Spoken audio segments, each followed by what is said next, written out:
কদিন ধরেই শরীরটা একদম ভালো যাচ্ছে না, তাই খুব বিশেষ কিছুই রান্না করা হচ্ছিল না। কিন্তু মা তো শরীর খারাপ হলেও মনটা যে থামে না।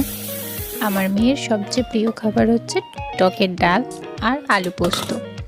এখানে সব কিছু সবসময় পাওয়া যায় না, কিন্তু এখন তো গরমকাল, তাই আমটা পাওয়া যাচ্ছে। তাই ওর পাপাকে দিয়ে আমটা আমি আগেই আনিয়ে রেখেছিলাম।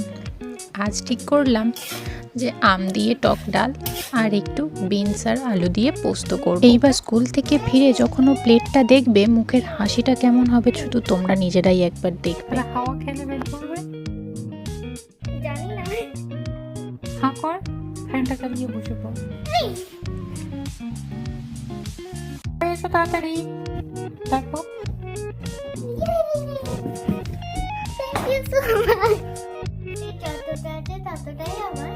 Yes, thank you so much, Mama.